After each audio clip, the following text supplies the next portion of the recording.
Some people in the Northeast, upstate New York, and New England are facing a heavy snowstorm today. But the good news is that spring is on its way for the whole country.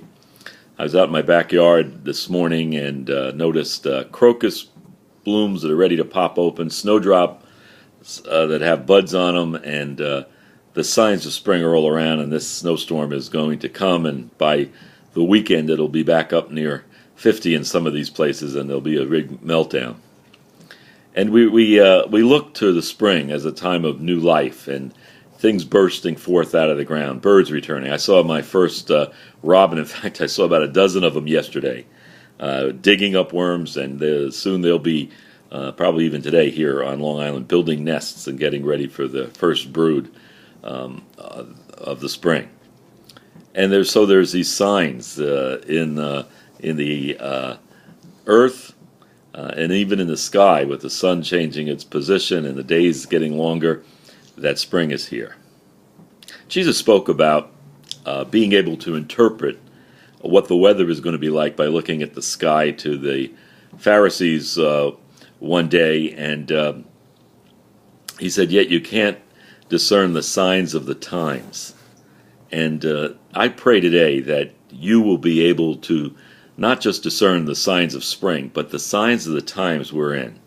This week we're studying Habakkuk in our Bible reading, and we'll be studying it in our Bible studies, and I'll be speaking out of it on Sunday. If you haven't read the book of Habakkuk, it's only 3 chapters. You can read it in about 20 minutes. I would encourage you to go to that book. It speaks to our time. And the Lord said to Habakkuk, I am doing a work in your days, and if I told you, you wouldn't believe it.